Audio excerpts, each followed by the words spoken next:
कल्पना कीजिए आपने 2 साल दिन रात सिर्फ एक परीक्षा के लिए जिया है। दोस्तों की शादियां छोड़ी, त्योहार छोड़े, घूमना फिरना छोड़ा, सोशल मीडिया से दूरी बना ली, सिर्फ इसलिए कि एक दिन आपकी मेहनत आपकी जिंदगी बदल देगी। लेकिन परीक्षा से सिर्फ कुछ घंटे पहले आपको पता चलता है कि आपकी मेहनत पहले ही बीत चुकी है। यही प्रश्न पत्र सोशल मीडिया पर खुले आम बेचा जा रहा है। और एक सवाल, जवाब दीजिए, आखिर चोरी क्या हुई? सिर्फ एक पेपर नहीं, उनका विश्वास चोरी हुआ, 2 साल की मेहनत चोरी हुई, उनके माता पिता की उम्मीदें चोरी हुई और उनके भविष्य का एक हिस्सा उनकी आंखों के सामने छीन लिया गया। लेकिन रुकिए, आज मैं पेपर लीक की कहानी सुनाने नहीं आया।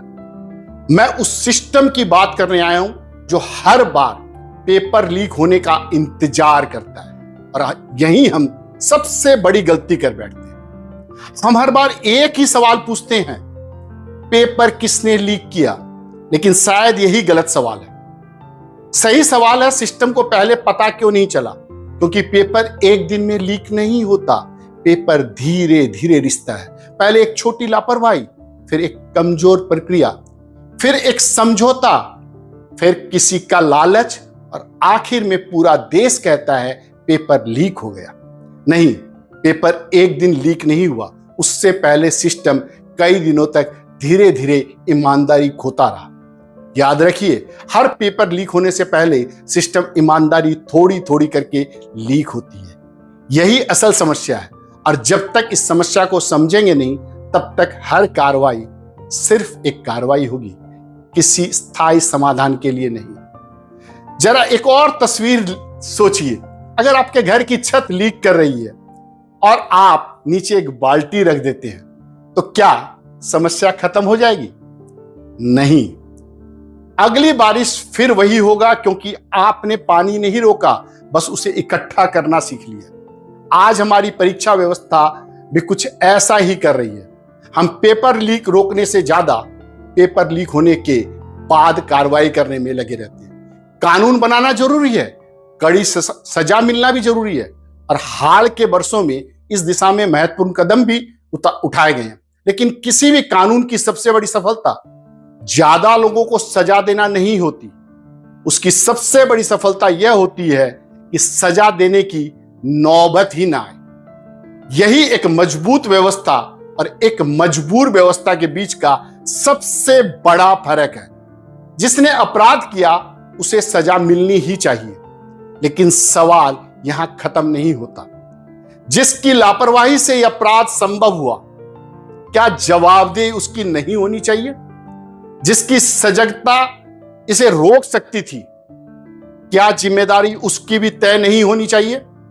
क्योंकि जिस दिन जवाबदेही सिर्फ अपराधी की नहीं, बल्कि लापरवाही करने वाले की भी तय होने लगेगी, उस दिन सिस्टम डर से नहीं, कर्तव्य से चलेगा।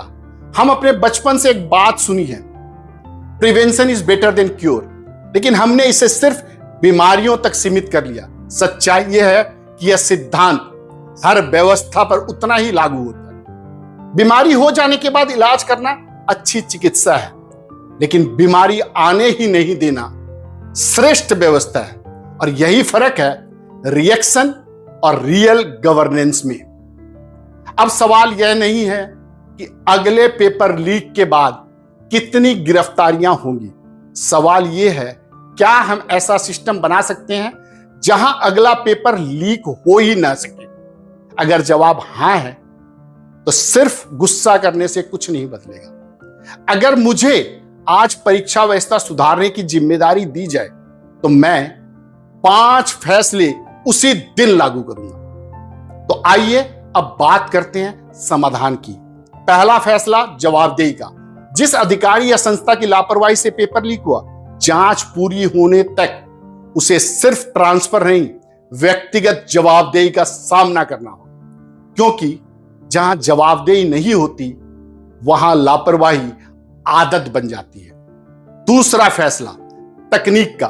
क्वेश्चन पेपर को पूरी डिजिटल चेन, किसने बनाया, किसने देखा, किसने डाउनलोड किया, किसने प्रिंट किया, हर सेकंड का डिजिटल ऑडिट, ताकि लीक होने के बाद संदेह नहीं, सीधे सबूत मिले। तीसरा फैसला, सुरक्षा का।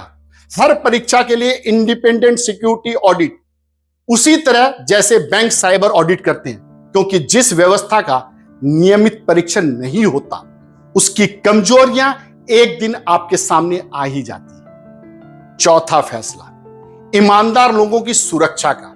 जो कर्मचारी समय रहते गड़बड़ी की सूचना देगा उसे सुरक्षा भी मिले और सम्मान भी, क्योंकि कई बार ईमानदार लोग मौजूद होते हैं लेकिन ये बोलते नहीं, डरते हैं। अगर हम सच बोलने वाले को सुरक्षित नहीं करेंगे तो गलत करने वालों का हौसला हमेशा बढ़ा रहेगा।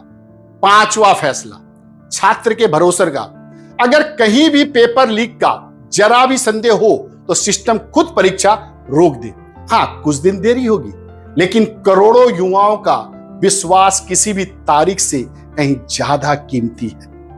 आज बात सिर्फ एक पेपर की नहीं है, बात उस भरोसे की है जिसके सहारे करोड़ों हर साल परीक्षा हॉल में बैठते हैं। जिस दिन एक ईमानदार छात्र परीक्षा देने जाए और उसके मन में एक पल के लिए भी यह डर न हो कि उसकी मेहनत किसी और की बेईमानी से हर ली जाएगी, उस दिन हम कह पाएंगे कि हमने सिर्फ पेपर लीक नहीं रोका, हमने भरोसा बचाया है। याद रखिए, किसी भी लोकतंत्र की सबसे बड़ी ताकत उसकी इमारतें, उसका कानून नहीं, उसके जागरूक जनता होती है। और एक जागरूक नागरिक सवाल पूछना कभी बंद नहीं करता, क्योंकि सवाल व्यवस्था को कमजोर नहीं करते, सवाल व्यवस्था को बेहतर बनाते। अब मैं एक सवाल आपके लिए छोड़ता हूं। अगर कल सुबह आपको देश की परीक्षा व्यवस्था सुधारने की पूरी जिम्मेदारी मिल जाए तो सबसे पहले आप क्या फैसला लेंगे? सवाल आपके एक विचार करोड़ों छात्रों का भविष्य बदल सकता है। मैं हूं कॉमन मैन कॉमन टॉक्स पर और आप मुझे देख रहे हैं। सवाल मैं नहीं उठाता, मैं समाधान भी तलाशने की कोशिश करता हूं। याद रखिए, पेपर एक दिन में लीक नहीं होता, उससे पहले सिस्टम कई दिनों तक ईमानदारी खोता रहता है। और जिस दिन हम ईमानदारी की उस पहली दरार को भरना सीख जाएंगे, शायद उसी दिन पेपर लीक इतिहास बन जाएगा। हे भगवान, सबका भला कर और शुरुआत मेरे से कर।